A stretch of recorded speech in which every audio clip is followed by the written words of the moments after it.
Files അപ്പോൾ എല്ലാവർക്കും എൻ്റെ ചാനലിൽ സ്വാഗതം. നമ്മുടെ ഭരതനാട്യം തിയേറ്ററിൽ ഫ്ലോപ്പായ ഒരു ചിത്രമാണ്. അതിൻ്റെ രണ്ടാം ഭാഗമാണ് മോഹിനിയാട്ടം. അത് തിയേറ്ററിൽ വൻ ഹിറ്റായിരുന്നു. 50 കോടി അടുത്ത് നേടിയിരുന്നു ചിത്രം.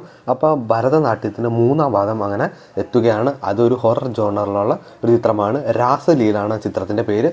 അപ്പോൾ ഇനിയൊന്നും പറയണ്ട, നമുക്ക് എന്തായാലും ചിത്രത്തിന് വേണ്ടി കാത്തിരിക്കാം. അതുപോലെ തന്നെ സൈജു ഗ്രൂപ്പിൻ്റെ അടുത്തൊരു ചിത്രത്തിൻ്റെ ഒരു അനൗൺസ്മെൻറ്റും ടൈറ്റിൽ ഫസ്റ്റ് ലുക്കൊക്കെ വന്നിട്ടുണ്ട്. സാക്ഷികൾ എന്നാണ് ചിത്രത്തിൻ്റെ പേര്. അപ്പോൾ എന്തായാലും നമുക്ക് ചിത്രത്തിന് വേണ്ടി വെയിറ്റ് ചെയ്യാം. റാം ചരൻ്റെ പെഡ്ഡി എന്ന ചിത്രം അങ്ങനെ നെറ്റ്ഫ്ലിക്സിൽ കൂടെ OTT റിലീസ് ചെയ്യുകയാണ്. ഈ വരുന്ന ജൂലൈ 2 ഏതാണ്ട് 4ഓളം ഭാഷകളിലൂടെയാണ് ചിത്രം OTT എത്തുന്നത്. ജൂനിയർ NTRൻ്റെ അടുത്ത ചിത്രം വന്നിട്ടുണ്ട്. ജൂനിയർ NTRും ത്രിവിക്രമും രണ്ടുപേരുമാണ് ഒരുമിച്ച്. അപ്പോൾ ചിത്രത്തിൻ്റെ മ്യൂസിക്കിൽ എഴുതുന്നത് നമ്മുടെ അനിരുദ്ധാണ്. പിന്നെ ചിത്രം നമ്മുടെ ലോർഡ് മുരുകനെ പറ്റിയായിരിക്കും. അപ്പോൾ എന്തായാലും ഈ ഒരു ഗോഡ് ഓഫ് വാർ വേണ്ടി നമുക്ക് വെയിറ്റ് ചെയ്യാം. സൂര്യ 48 പറ്റി ഒരു അപ്ഡേറ്റ് വന്നിട്ടുണ്ട്.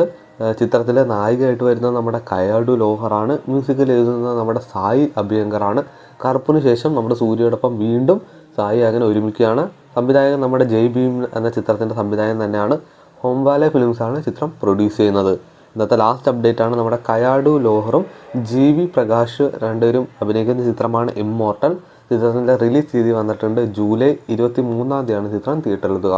അപ്പോൾ ഇതുപോലത്തെ OTT വാർത്തകളും സിനിമ വാർത്തകളും ഒക്കെ അറിയാൻ വേണ്ടി ചാനൽ സബ്സ്ക്രൈബ് ചെയ്യുക, കൂടെ സപ്പോർട്ട് ചെയ്യുക.